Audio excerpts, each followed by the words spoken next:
Les matins de France Culture. Guillaume Erner. Voilà, nous avons un nouveau Premier ministre et celui-ci se nomme Gabriel Attal.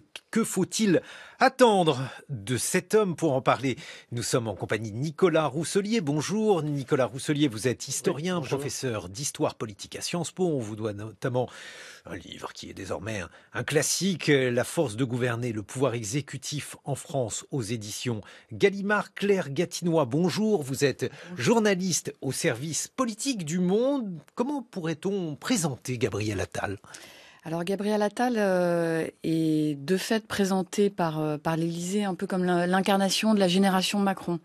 C'est-à-dire que c'est un homme jeune, incarnation de l'audace,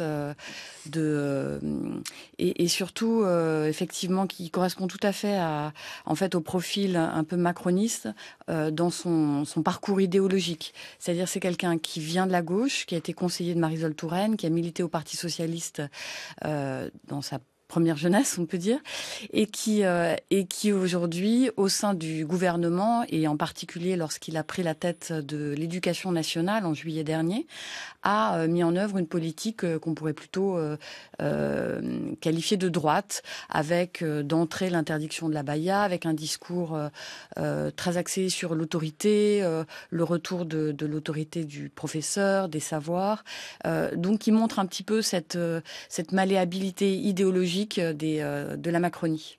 Malléabilité ou alors transport de la gauche, puisque effectivement il a été formé par un certain nombre de classiques du PS, dont Jean-Christophe Cambadélis, et puis aujourd'hui le voici, Gabriel Attal, disiez-vous Claire Gatinois, défendre des idées ou une politique plutôt de droite. Est-ce que ça, par exemple, c'est l'un des signes de reconnaissance du macronisme ? Tout à fait, puisqu'en plus, il colle tout à fait à la politique d'Emmanuel Macron, qui de la même façon est venu de la gauche, ancien ministre de François Hollande, ancien secrétaire général adjoint de l'Élysée, qui progressivement s'est de plus en plus cranté vers la droite, jusqu'à cette fameuse loi immigration qui a choqué, y compris les macronistes d'origine qui étaient plutôt issus de cette gauche sociale un peu strauss-kahnienne. Donc Gabriel Attal, en fait, l'opposition qualifie déjà de mini Emmanuel Macron, ce qui n'est pas forcément très très gratifiant, mais en tout cas qui correspond effectivement à ce parallèle qu'il y a entre la carrière des deux hommes, et en tout cas entre dans cette capacité qu'a eu Gabriel Attal de naviguer avec des idées de droite et avec des symboles dont s'est emparée la droite. On pense notamment à son expérimentation sur l'uniforme à l'école, qui plaisent tout à fait, par exemple, aux Républicains. Nicolas Rousselier, est-ce que c'est un signe d'habileté politique, de dissolution de l'idéologie dans justement cette sphère du tactique, ou bien autre chose ? Ah non, c'est beaucoup plus que de la tactique. En fait, il faut remonter au logiciel initial du macronisme. Le mot-clé, c'est le mot de dépassement, plus encore qu'en même temps. Le dépassement politique. Donc je pense que ceux qui sont entrés en Macronie, comme Gabriel Attal très tôt, savaient où ils mettaient les pieds. Ils sortent du PS, c'est pas un hasard, ils sortent du PS pour faire autre chose. Et donc c'est un dépassement politique. Depuis 2017, je pense que la caractéristique aussi historique, maintenant on peut faire un peu l'histoire du macronisme, on a 7-8 ans de recul. Prudemment. Bon, la caractéristique du macronisme, c'est l'exercice du pouvoir beaucoup plus que l'application d'une doctrine. Il n'y a pas une doctrine politique, si vous voulez, quand on fait une perspective historique, on a tel ou tel isme qu'on peut associer à une doctrine. Par exemple, bien sûr, socialisme. Là, c'est plus le cas. Ils sortent d'un parti qui s'appelait socialiste, c'est pas pour faire un nouveau isme. Donc l'exercice du pouvoir a tendance à tout prendre. Et cet exercice du pouvoir, c'était ça qui était en fait théorisé par Macron, ou maintenant par Gabriel Attal. C'est finalement, à chaque dossier, sa vérité. Donc il peut y avoir un dossier, par exemple, l'abaya ou l'uniforme qui porte, si je puis dire, à droite, mais il peut y avoir d'autres dossiers, transition écologique ou autres, qui portent à gauche. Bon, vous me direz qu'il y a plus de choses qui portent à droite qu'à gauche depuis quelque temps, certes, mais le macronisme, c'est ça. Donc, il n'y a pas à s'étonner d'une évolution d'un Gabriel Attal de la gauche vers la droite, puisque finalement, il voulait en sortir. Ce qui est intéressant, en fait, c'est la filière de recrutement. C'est-à-dire qu'en fait, un Gabriel Attal, il est recruté justement par rapport à l'exercice du pouvoir. Il ne représente pas une tendance d'un parti politique. Pourquoi ? Parce qu'il n'y a plus de parti politique digne de ce nom. Il n'y a plus de parti politique à l'ancienne, où vous aviez des congrès avec des tendances, comme l'ancien PS de la grande époque, si je peux dire, et des tendances dont chaque leader peut être recruté. Là, c'est pas ça. Donc, il y a une façon de recruter un Premier ministre très nouvelle. Claire Gatinois, est-ce que tout cela se justifie ? Est-ce que tout cela donc explique la lenteur du remaniement, puisqu'il y avait, semble-t-il, un calendrier ou en tout cas un timing, des horaires qui n'ont pas été tenus ? Pourquoi, selon vous ? Un petit peu toujours pour les mêmes raisons. C'est-à-dire que Emmanuel Macron fait toujours montre de sa détermination, de sa volonté d'aller vite, de montrer que c'est lui qui détient les clés du pouvoir et c'est lui qui décide. D'où son surnom de Jupiter. Et en fait, il arrive toujours un moment où la réalité se rappelle à lui, c'est-à-dire qu'il a la tête non seulement d'une majorité relative, mais aussi d'un camp présidentiel composé de différentes quand même tendances, avec notamment les ténors du MoDem et le patron François Bayrou, qui tient à conserver son influence avec ce bagage historique qui est que François Bayrou a quand même été la clé de l'élection d'Emmanuel Macron en 2017, et Emmanuel Macron s'en souvient. Et alors en politique, on a de la gratitude ? On a de la gratitude intéressée, c'est-à-dire que si François Bayrou tout d'un coup décide de quitter le camp présidentiel, Emmanuel Macron l'a d'autant plus aujourd'hui où il dispose d'une majorité relative à l'Assemblée nationale. Emmanuel Macron est condamné à l'impuissance, qui est sa hantise absolue. Donc, et François Bayrou était hostile à la nomination de Gabriel Attal ? François Bayrou alors il s'en défend, mais il était hostile à la nomination de Gabriel Attal. Lui, son candidat favori, c'était Julien Denormandie, un haut fonctionnaire au profil beaucoup plus techno que politique. Donc on peut imaginer que Julien Denormandie aurait permis justement à François Bayrou de pouvoir un peu davantage tirer les ficelles dans les coulisses pour faire valoir ses idées si Julien Denormandie avait été nommé à Matignon. Et Gabriel Attal convient peu aussi à Édouard Philippe, qui voit dans ce jeune ambitieux, très habile avec les médias, très politique, un rival potentiel. En moins de 6 mois à l'Éducation nationale, Gabriel Attal a réussi à tutoyer Édouard Philippe dans les sondages, alors que le maire du Havre a construit sa stature politique pas laborieusement, mais en tout cas au fil des ans, et qu'il essaye de se construire un personnage solide. Et là, tout d'un coup, en quelques semaines, on voit ce rival se pointer, quoi. Nicolas Rousselier, un commentaire sur la façon dont Emmanuel Macron choisit ses premiers ministres, puisque là aussi, on a désormais un historique.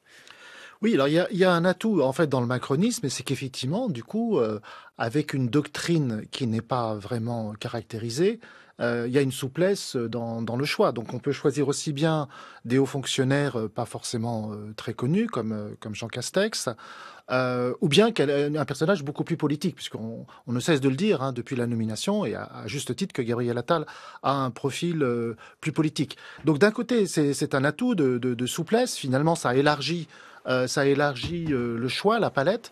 Mais d'un autre côté, je me répète, c'est ça qui est aussi très nouveau, c'est que c'est un coup certain d'avoir placé Gabriel Attal là où il est, mais on a du mal à en définir le contenu politique. C'est-à-dire qu'en fait, il y a un coup, certains diraient un coup de communication. Bon, c'est un peu superficiel de séparer communication et politique de nos jours, mais bon, un coup de communication, mais on a du mal en fait à associer la nature politique à ce coup de nomination. Et justement, le fait qu'il ait pu hésiter entre des profils aussi différents, puisque Julien Denormandie est peu connu, et le fait qu'il ait cru bon donc de remplacer Elisabeth Borne, qui avait plutôt un profil de technocrate, par un autre technocrate, qu'est-ce que ça signifie selon vous ? Cela signifie probablement que le recrutement, la filière de recrutement par les cabinets, parce que vous parlez de Madame Borne, on se forme par l'activité dans les cabinets ministériels. Donc effectivement, c'est là, on peut dire technocratie, mais le terme est trop vague. C'est beaucoup plus précis. On est à la charnière du politique et de l'administratif. Donc on voit beaucoup de choses sur l'administration, mais on n'est pas forcément bon communicant. C'est pas sur le critère de communication qu'on est recruté comme chef de cabinet, directeur de cabinet. Tandis que là, Attal, c'est finalement, Madame Gatinois le disait, c'est peut-être le seul ou un des seuls produits politiques du macronisme, de la génération Macron. Claire Gatinois, parce que dans ces conditions, le Canard enchaîné d'ailleurs le dit, jusqu'au bout, semble-t-il, Emmanuel Macron a hésité à ne pas tout simplement maintenir Elisabeth Borne à Matignon. Alors je crois de ce que j'ai cru comprendre de sources élyséennes qu'Emmanuel Macron était déterminé à se séparer d'Elisabeth Borne et Monsieur Roussel le disait tout à l'heure, en fait on ne sait pas très bien pourquoi, quel était le sens politique finalement, parce que Elisabeth Borne a réussi dans la mission qu'Emmanuel Macron lui a confiée.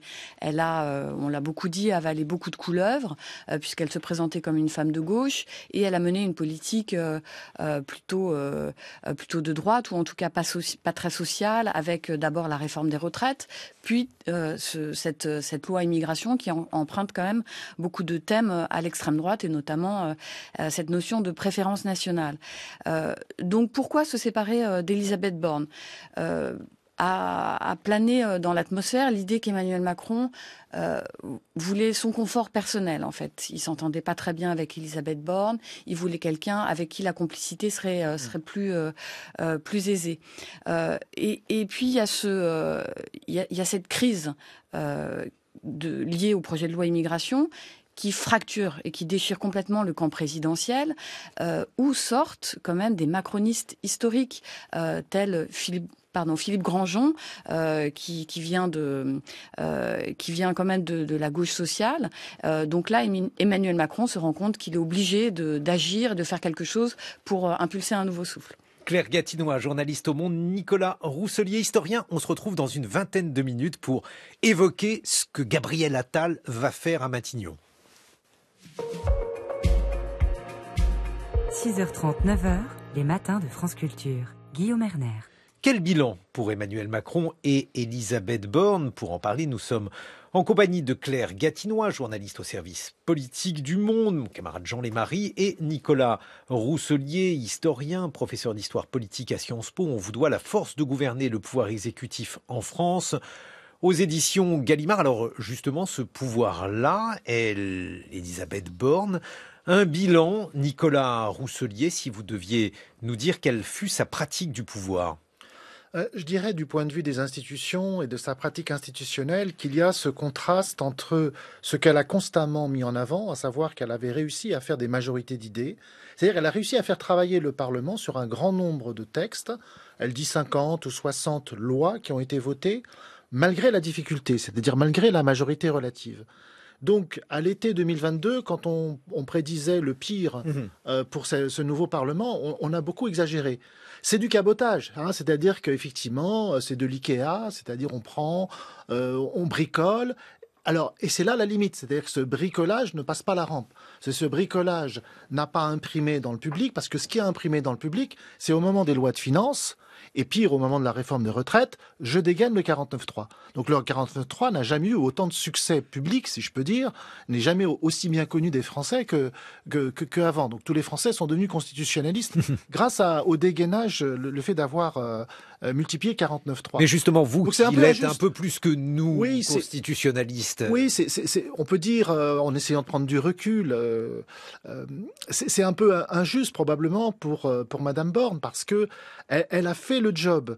Mais probablement que cette idée qu'on fait le job, on se met finalement dans une fiche de poste, un peu comme dans une entreprise.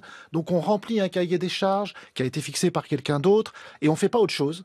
C'est probablement là sa faiblesse. C'est-à-dire, c'est finalement de ne pas avoir su se distinguer du président ou de ne pas avoir su vendre, disons, cette réussite parlementaire. Vous voyez, quand je dis réussite parlementaire, c'est un paradoxe. Plein de gens pourraient dire, bah non, la loi d'immigration, c'est affreux et c'est un échec. Et justement, la loi d'immigration, c'est quoi? C'est le moment où le gouvernement n'est plus législateur. C'est-à-dire que le gouvernement ne manage plus le Parlement, déraille.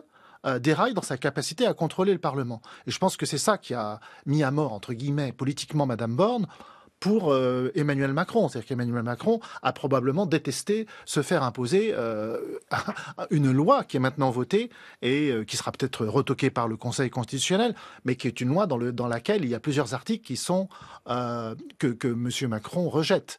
Donc, Madame Borne, je pense, restera comme l'un des cas de Premier ministre, effectivement, qui a rempli un rôle, mais un rôle enfermé dans la technique gouvernementale. Claire Gatinois, qu'en pensez-vous justement de ce bilan d'Elisabeth Borne ?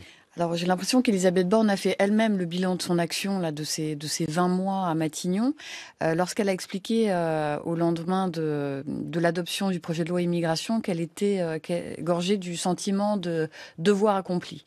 C'est-à-dire qu'on a une première ministre, Monsieur Rousselet l'expliquait très bien tout à l'heure, qui exécute et qui en fait met de côté toute éventuelle conviction politique, alors que Elisabeth Borne se présente au moment de la passation de pouvoir avec Jean Castex, issu de la droite, elle se présente comme une femme de gauche. Mais elle applique la politique d'Emmanuel Macron qui consiste en fait au pragmatisme. C'est-à-dire je pioche les textes qui, selon moi, conviennent le mieux aux volontés de l'opinion publique. Et effectivement, elle reste la première ministre du 49.3, non pas seulement parce qu'elle l'a déclenché plus d'une vingtaine de fois, et notamment au moment des budgets, mais parce qu'elle l'a déclenché surtout au moment de la réforme des retraites.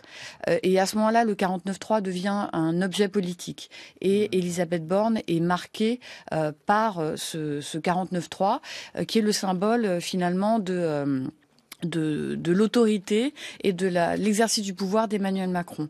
Et il y a aussi, et M. Rousselet l'expliquait bien tout à l'heure, ce sentiment finalement d'un pouvoir qui navigue à vue. C'est-à-dire qu'elle fait 60 textes, mais on ne comprend pas du tout la logique, on ne sait pas du tout où Emmanuel Macron veut nous conduire, il n'y a pas de cap, il n'y a pas de récit, et donc on sent en fin d'année 2023 Emmanuel Macron qui quasiment panique en se disant voilà, il y a un écart assez vertigineux dans les sondages entre la liste du camp présidentiel pour les élections européennes et celle du Rassemblement national, et Emmanuel Macron se sait grignoté par les opposants et redoute d'être condamné à l'impuissance et de finir son quinquennat comme un Jacques Chirac dépeint en roi fainéant.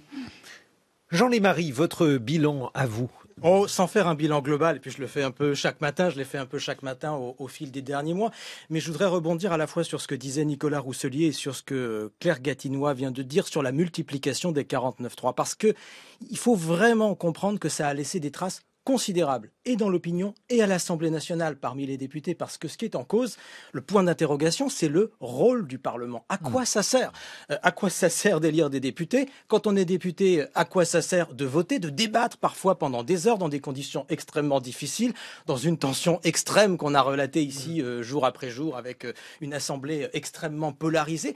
C'est ça qui est en jeu aujourd'hui. Et je crois effectivement qu'Elisabeth Borne, lorsqu'elle a exprimé son sentiment de devoir accompli, essayait de justifier d'une certaine façon la critique principale qui lui était faite, malgré ces quelques dizaines de textes adoptés avec une majorité, elle les a mis en avant, la présence de ces 23 49.3 seulement en quelques mois. Là, c'est un point central. Gabriel Attal a donné quelques indications hier lors de la passation de pouvoir en se tournant, c'est peut-être de pure forme, mais c'est intéressant, vers l'opposition en disant qu'il allait écouter, en se retournant aussi, et ça c'était très attendu dans la majorité, vers les députés de son propre camp en disant aussi « je vais vous écouter, vous allez compter, vous serez là, le gouvernement ne va pas travailler sans vous ». Bon, mais qu'est-ce qui prouve, Nicolas Rousselier, que aujourd'hui, avec Gabriel Attal, la pratique du pouvoir soit modifiée ? Moi, je trouve que ce qui est quand même intéressant, il y a beaucoup d'auditeurs qui pensent peut-être que ce remaniement, c'est pas très important, c'est de la com, et que ça n'embraye pas sur le réel.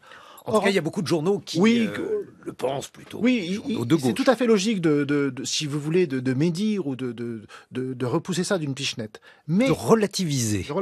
Mais il faut quand même faire bien attention à une chose, c'est que changer de Premier ministre, c'est pas changer de collaborateur.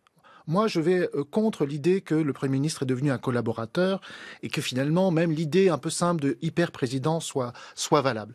Pourquoi ? Parce que il faut rappeler des choses un peu simples, mais le Premier ministre est le seul, et pas le président, à aller à l'Assemblée.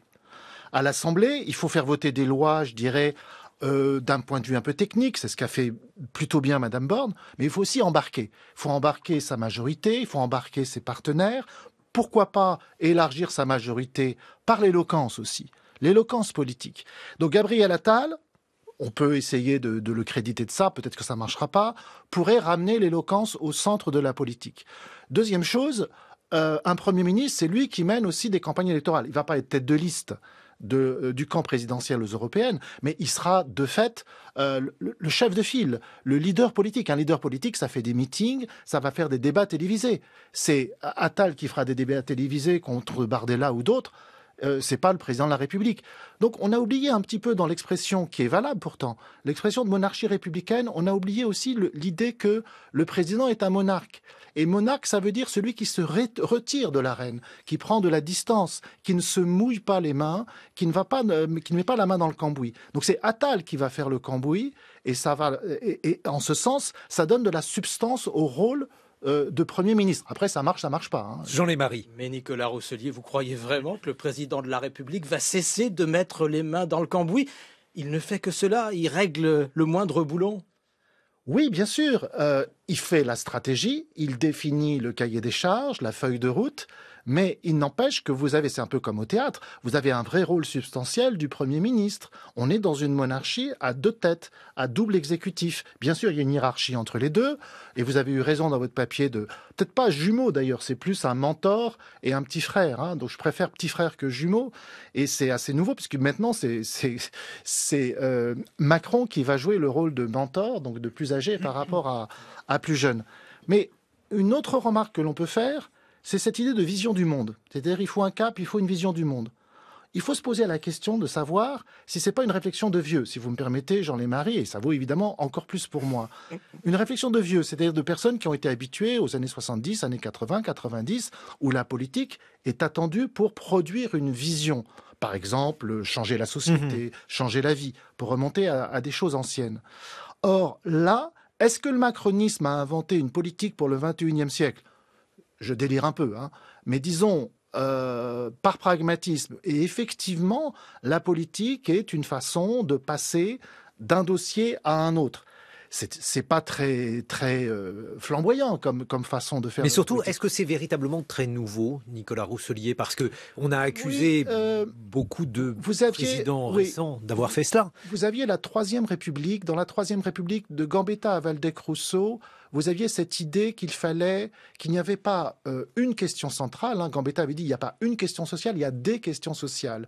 Et il avait dit, je vais prendre dossier par dossier. Ceci dit, la Troisième République était émancipatrice sur le fond. Mais même la cinquième, avec Nicolas Sarkozy et la fameuse triangulation, est-ce que ça n'était pas déjà le fait qui est une conséquence beaucoup plus large de la fin des idéologies, des systèmes, qui fait que les politiques sont dans l'administration des choses ? Oui, sauf que Sarkozy avait encore ses punchlines sur le travail qui doit rapporter, quelques punchlines, et il avait la suite du gaullisme. Et le gaullisme, lui, porte évidemment cette vision de la France, de la grande France. Peut-être que c'est d'ailleurs ça qui est encore dans le macronisme, mais... Claire Gatinois, question de vieux.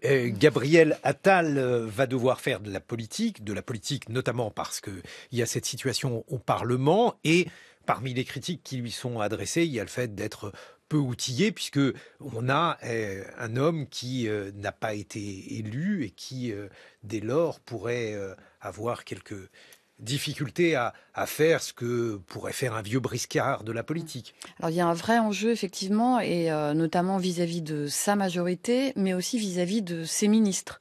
On a beaucoup jasé hier sur la photo qu'a publiée Bruno Le Maire sur les réseaux sociaux, le montrant tenant Gabriel Attal par l'épaule, le tutoyant, qui montre qu'effectivement la jeunesse de Gabriel Attal peut être compliquée aussi pour s'imposer au sein même du gouvernement vis-à-vis de ces poids lourds, comme Bruno Le Maire à Bercy ou comme Gérald Darmanin au ministère de l'Intérieur.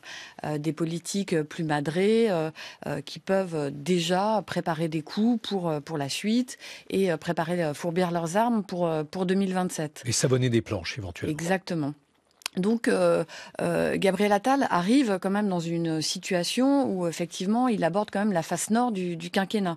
Donc, ça va être extrêmement compliqué pour lui. Et on le disait tout à l'heure, il arrive avec une majorité complètement fracturé, assez traumatisé par ce qui s'est passé par le projet de loi immigration. Donc, il va devoir essayer de montrer aux macronistes historiques qui se sentent complètement trahis par ce texte que le macronisme existe encore et qu'on est toujours dans le dépassement et qu'on n'a pas renoncé aux idéaux d'origine. Et puis, il y a aussi des Français, parce que on considère que le macronisme a manqué de personnes qui étaient capables de prendre le pouls du pays. Est-ce que vous pensez que Gabriel Attal est capable de prendre ce pouls-là ? C'est sans doute une des grandes interrogations qui suscite en fait, parce que voilà, il est très jeune, il est un pur politique. Effectivement, il fait pas partie de ces vieux briscards qui ont arpenté le pays de long, en large et en travers. Non, mais d'ailleurs, là aussi, dans les commentaires qui sont faits, on a signifié que son trajet de l'école alsacienne à Matignon était un trajet qui demeurait dans les mêmes arrondissements parisiens. Tout à fait, il incarne l'élite parisienne, le garçon bien né. Donc voilà, il a essayé de casser un petit peu cette image lorsqu'il a fait cette émission de 7 à 8 où il racontait le harcèlement dont il avait fait l'objet à l'école, où il a révélé de façon très ouverte en fait son homosexualité et toutes les difficultés personnelles que ça avait pu ça c'est très commenté par exemple dans le New York Times dans son parcours. C'est même le titre du New York Times. Alors c'est assez intéressant, si vous me permettez, c'est qu'on peut imaginer en fait que cette interview confidence est peut-être le fruit des conseils que lui a donné Nicolas Sarkozy, parce que Gabriel Attal, comme beaucoup de politiques aujourd'hui, y compris issus de la gauche au sein de la Macronie, est fasciné par l'ancien président de la République. Il a fait un déjeuner avant l'été avec Nicolas Sarkozy, qui lui a conseillé avant tout d'être très sincère. On se souvient de la mise en scène du divorce de Nicolas Sarkozy. Est-ce que Nicolas Sarkozy était très sincère ? En tout cas, il étalait un petit peu sa vie privée. Voilà, donc Gabriel Attal l'a fait effectivement pour craquer un petit peu le vernis justement de ce monsieur parfait, quoi. Mais effectivement, ça va être extrêmement compliqué pour lui. Et je pense que c'est sans doute pour ça aussi qu'il a rappelé que son objectif à lui était que sa préoccupation visait les classes moyennes, qui montre voilà qu'il est conscient de tous les problèmes de la réalité des Français du quotidien. Il parlait lors de sa passation de pouvoir de ces Français qui ne s'y retrouvent pas, qui travaillent et qui peuvent être nourris par une forme de rancœur, qui n'arrivent pas à boucler les fins de mois, en résumé. Nicolas Rousselier, même chose sur le fait d'avoir un homme qui est très différent probablement de beaucoup de personnages politiques traditionnels. Oui. Alors, on peut peut-être le rapprocher de Laurent Fabius, qui était considéré comme étant lui aussi bien né, demeurant dans les mêmes arrondissements parisiens et peut-être trop éloigné du pays réel, ce qui lui avait fait faire quelques tours de Paris en 2 chevaux, apprécier les carottes râpées, bref, on se souvient de ces commentaires-là. Oui, tous ces handicaps dont on parle par rapport à l'origine sociale, le parcours de l'école alsacienne jusqu'à Sciences Po, sont réels. Mais je crois que Gabriel Attal s'est fait connaître là, justement dans les derniers mois, par une question de méthode. C'est-à-dire que dans les derniers mois, en gros l'automne et puis le début de l'hiver, on a eu deux choses. D'abord, on a eu le fait que la voie parlementaire a déraillé, est devenue une impasse, ou en tout cas un labyrinthe très compliqué pour le gouvernement. C'est la loi de l'immigration. Et ce qui est marrant, c'est qu'au même moment, par contraste, on a l'émergence, en gros, Gabriel Attal casse le plafond de verre et devient très important, en tout cas dans les sondages. Il faut faire attention à la méthode, c'est-à-dire qu'il a réussi cette méthode, non pas du temps en allant au Parlement faire des lois sur l'éducation, il n'a pas eu besoin de faire une loi pour le groupe de niveau, il n'a pas eu besoin de faire une loi pour la Baïa, il fait des décrets, des circulaires, des arrêtés. Donc ici, on a un enjeu entre la démocratie par la loi et le gouvernement par décret. Et je me demande si c'est pas ça qui est promu aussi à travers Gabriel Attal par Emmanuel Macron, c'est de dire, lui, il a réussi sur des choses qui sont, si vous voulez, un peu comme l'acupuncture, c'est peut-être des éléments assez restreints, mais qui ont marqué, en tout cas, l'opinion. Donc, en fait, il y a la question aussi de savoir si le régalien, une méthode régalienne, est en train d'être promue. On pourrait dire, pour créditer, en tout cas, puisque c'est le début, on peut créditer Gabriel Attal, disons, ce serait un État régalien à visage humain par rapport à des technos purs.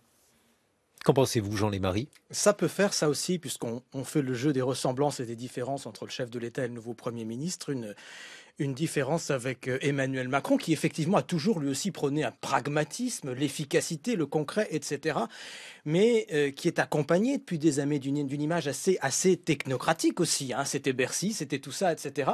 Gabriel Attal sera-t-il présenté à cet égard un autre visage? On va voir.